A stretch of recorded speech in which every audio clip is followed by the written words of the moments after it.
Today discussion about circulatory system means heart. आज हम लोग पढ़ेंगे हार्ट के बारे में।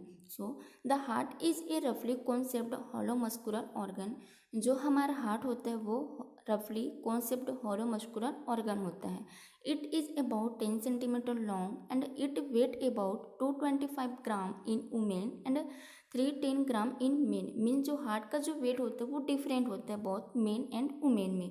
Then next point is structure of heart. Heart का स्ट्रक्चर जिसमें वेरियस टाइप का पार्ट होता है हार्ट में, जैसे aorta, pulmonary trunk, left atrium and ventricles, pulmonary vein, superior vena cava, inferior vena cava and right atrium and ventricles. Then next point is position, the position of heart. Heart lies in the thoracic cavity in the mediastinum. Mediastinum that means the space between the two lungs. जो हमारा heart होता है वो thoracic cavity में situated रहता है, thoracic cavity में। और मेडिस्टनम, मेडिस्टनम दैट मीन्स जो टू लंग्स होता है, टू लंग्स के बीच में जो स्पेस होता है उसको हम लोग बोलते हैं मेडिस्टनम। तो जो मेडिस्टनम होता है वहाँ पे हमारा हार्ट सिचुएटेड रहता है। तो जो हमारा हार्ट होता है वो फिफ्थ इंटरकोस्टल स्पेस में होता है, थोरेसिक कैविटी में। और ये जो हमारा हार्ट होता है वो लेफ्ट साइड मोर ऑब्लिक रहता है देन राइट साइड की अपेक्षा। Then next point is the layer of heart. The heart wall is compose of 3 layer of tissue. जो हमारा हार्ट का जो वॉल होता है, जो लेयर होता है वो 3 लेयर ऑफ टिश्यू से मिलकर बना होता है, pericardium, myocardium and endocardium. Pericardium that means outermost layer and myocardium means middle layer and endocardium means inner layer of heart. So first is pericardium. Pericardium that means is the outermost layer and is made of 2 sac, जो 2 sac से मिलकर बना होता है, outer sac and inner sac. outer sac fibrous pericardium and inner sac में आते serous pericardium जो कि 2 लेयर से मिलकर बना होता है, parietal layer and visceral layer. जो विसरल लेयर होता है वो मायोकार्डियम जो लेयर होता है हार्ट का उससे एडेशन होता है। Then next second layer is myocardium. Myocardium is a middle layer. जो मायोकार्डियम लेयर होता है हमारे हार्ट का वो कार्डियक मसल से मिलकर बना होता है। जो कार्डियक मसल्स होता है यहाँ पे आप देख सकते हैं, जो कार्डियक मसल्स होता है उससे मिलकर बना होता है मायोकार्डियम लेयर जो कि ओनली हार्ट में प्रेजेंट रहता है। Then next point is endocardium. जो एंडोकार्डियम लेयर होता है वो जो एंडोकार्डियम लेयर होता है वो स्मूथ मसल से मिलकर बना होता है जिसमें हमारे हार्ट का चैम्बर एंड वॉल्व इन्वॉल्व रहता है। और जो एंडोकार्डियम जो लेयर होता है वो उसमें भी हमारा जो ब्लड वेसल्स होता है वो वहीं पे प्रेजेंट रहता है। तो हम लोग नेक्स्ट देखेंगे चैम्बर ऑफ हार्ट। हार्ट में 4 टाइप का चैम्बर होता है। First right atrium, right ventricles, left atrium and left ventricles. Then next is valve. 4 type का वॉल्व प्रेजेंट होता है, जैसे first is tricuspid valve. Tricuspid valve that means जो right atrium and right ventricles के बीच में जो वॉल्व रहता है उसको हम लोग बोलते हैं ट्राइकास्पिड वॉल्व या फिर राइट आर्टरी वेंट्रिकुलर वॉल्व भी बोल सकते हैं। Then next second is mitral valve. Mitral valve that means जो left atrium and left ventricles के बीच में जो वॉल्व होता है उसको हम लोग बोलते हैं मिट्रल वॉल्व या फिर लेफ्ट आर्टरी वेंट्रिकुलर वॉल्व भी बोल सकते हैं। Then next is pulmonary valve. Pulmonary valve that means जो ब्लड जो राइट वेंट्रिकल्स से जो ब्लड पल्मोनरी में जाता है वहाँ उसके बीच में जो वॉल्व होता है उसको हम लोग बोलते हैं pulmonary valve. Then next is aortic valve means जो लेफ्ट वेंट्रिकल से जो ब्लड अरोटा में जाता है वहाँ पे जो बीच में जो वॉल्व होता है उसको हम लोग बोलते हैं aortic valve. Then next is heart circulation means heart में ब्लड का सर्कुलेशन। जो ब्लड होता है वो हमारे बॉडी से superior vena cava and inferior vena cava के थ्रू राइट एट्रियम में आता है जो कि डीऑक्सीनेटेड ब्लड होता है।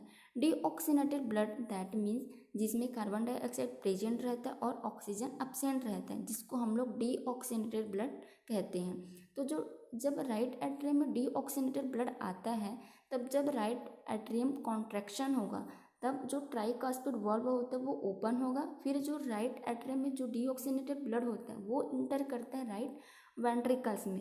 फिर जब राइट वेंट्रिकल का जब कॉन्ट्रैक्शन होगा तो जो पल्मोनरी वॉल्व होता है वो ओपन होगा और पल्मोनरी के थ्रू वो हमारे लंग्स में इंटर करता है। जैसे यहाँ पे आप देख सकते हैं ये हो गया हमारा लंग्स। ठीक है, यहाँ पे जो ब्लू कलर का जो है वो इंडिकेट करता है कि जो ब्लड है वो डीऑक्सीनेटेड ब्लड है, जिसमें कार्बन डाइऑक्साइड प्रेजेंट है। और जो रेड कलर का जो ब्लड है उसमें वो ऑक्सीनेटेड ब्लड है, जिसमें ऑक्सीजन प्रेजेंट है। तो जो पल्मोनरी आर्टरी है उसके थ्रू जो डीऑक्सीनेटेड ब्लड होता है वो लंग्स में जाता है। फिर लंग्स में जाकर जो डीऑक्सीनेटेड जो ब्लड होता है वो प्यूरिफिकेशन होता है। देन प्यूरिफिकेशन होने के बाद जो ऑक्सीनेटेड जो ब्लड होगा, प्यूरिफिकेशन के बाद जो ब्लड होता है उसको हम लोग बोलते हैं ऑक्सीजनेटेड ब्लड। तो जो ऑक्सीजनेटेड जो ब्लड होता है वो पल्मोनरी वेन के थ्रू हमारे लंग्स के लेफ्ट एट्रियम में आता है। फिर जब लेफ्ट एट्रियम में कॉन्ट्रैक्शन होगा तो जो मिट्रल वॉल्व होता है वो ओपन होगा। फिर जो लेफ्ट एट्रियम में जो ऑक्सीनेटेड जो ब्लड होता है वो लेफ्ट वेंट्रिकल्स में आता है। फिर जब लेफ्ट वेंट्रिकल्स में कॉन्ट्रैक्शन होगा तो अयोर्टिक वाल्व ओपन होगा। फिर अयोर्टिक वाल्व जब ओपन होगा तो लेफ्ट वेंट्रिकल्स का जो ब्लड होता है वो अयोर्टा में जाता है। देन अयोर्टा के बाद क्या होता है, सिस्टमिक सर्कुलेशन स्टार्ट होता है। तो अगर हम सिस्टमिक सर्कुलेशन अगर देखेंगे यहाँ पे, तो जो ब्लड होता है वो अयोर्टा से कहाँ गया, हमारे सिस्टम में गया। बट किसके थ्रू जाता है, वो आर्टेरियल के थ्रू जाता है। आर्टरी के थ्रू जो ऑक्सीनेटेड जो ब्लड होता है वो हमारे सिस्टम में जाता है। हमारे सिस्टम में जो सेल है, टिश्यू है, वहाँ पर जाता है कैपिलरी के थ्रू। देन उसके बाद क्या होता है, हमारे जो सेल और टिश्यू होता है वो जो ब्लड होता है उसमें से ऑक्सीजन है, न्यूट्रिशन है, उसको कंसीव कर लेता है, उसको लेता है। देन जो वेस्ट प्रोडक्ट होता है उनको वो एक्सचेंज करता है। फिर वो कैपिलरी के थ्रू जो ब्लड होता है वो कैपिलरी के थ्रू वेन्यूल्स में जाएगा। देन वेन्यूल से वेन में जाता है। देन वेन से वो superior and inferior vena cava के थ्रू फिर से लंग्स में जाता है, फिर से हार्ट में जाएगा। ऐसे इसमें रिसर्कुलेशन होता है। देन नेक्स्ट पॉइंट इज हम लोग पढ़ेंगे conducting system of heart. Means हमारा जो हार्ट होता है वो इलेक्ट्रिकल इम्पल्स कैसे जनरेट करता है। तो हम लोग इसमें पढ़ेंगे सबसे पहले साइनोवियल नोड, मीन ऐसे नोड, जिसको हम लोग बोलते हैं ऐसे नोड। जो ऐसे नोड होता है वो हमारे जो हार्ट का कंडक्टिंग सिस्टम का एक पेस मेकर बोलते हैं, जो कि सिचुएटेड रहता है इंफीरियर वेना कावा के जस्ट बिलो में, जो कि इलेक्ट्रिकल इम्पल्स जनरेट करता है। जब इलेक्ट्रिकल इम्पल्स जनरेट होगा ऐसे नोड से तो वो जाएगा एवी नोड में, एंड जो आधा इम्पल्स होता है वो जाता है हमारे हार्ट में। जब ऐसे नोड जो होता है वो 60 to 80 टाइम्स पर मिनट हार्ट रेट जनरेट करता है। देन नेक्स्ट आता है हमारा ऐसे नोड। जो ऐसे नोड होता है उसको हम लोग प्राइमरी पेसमेकर बोलते हैं। Then second is artery ventricular node या फिर एवी नोड। जो एवी नोड होता है उसको हम लोग सेकेंडरी पेसमेकर कहते हैं, क्योंकि जब ऐसे नोड में अगर कुछ प्रॉब्लम होगा तब जो एवी नोड होता है वो इलेक्ट्रिकल इम्पल्स जनरेट करता है, जो कि 40 to 60 breath per minute generate करता है। देन जो इलेक्ट्रिकल इम्पल्स है वो ऐसे नोड से एवी नोड में आया। देन एवी नोड से वो बंडल ऑफ हीस में जाता है। देन बंडल ऑफ हीस से वो ब्रांचेस जो होता है राइट एंड लेफ्ट, जो ब्रांचेस होता है बंडल ब्रांचेस होता है उसमें डिवाइड हो जाता है। देन वो उसके बाद पुरकिंजे फाइबर्स में जाता है। जो इम्पल्स है वो पुरकिंजे फाइबर्स में जाते हैं।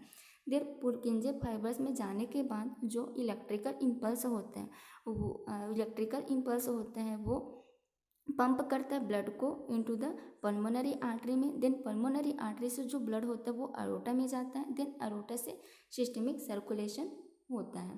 Then next is cardiac output, means हमारा जो हार्ट होता है वो कितना आउटपुट करता है, मीन्स कितना ब्लड एक्सपेल आउट करता है। तो हम लोग सबसे पहले देखेंगे क्या होता है कार्डियक आउटपुट। तो cardiac output that means cardiac output is the amount of blood ejected from each ventricles every minute. Means हमारा जो हार्ट में जो 2 वेंट्रिकल्स होता है, लेफ्ट एंड राइट वेंट्रिकल दोनों एक ही साथ एक काम करता है। तो जो हमारा वेंट्रिकल्स होता है वो एक मिनट में जितना अमाउंट ब्लड इजेक्ट कर रहा है उसको हम लोग बोलते हैं cardiac output. Then next is heart rate. वो एक मिनट में हमारा जो हार्ट होता है वो कितने बार कॉन्ट्रैक्शन होता है, जितने बार कॉन्ट्रैक्शन होता है उसको हम लोग बोलते हैं हार्ट रेट।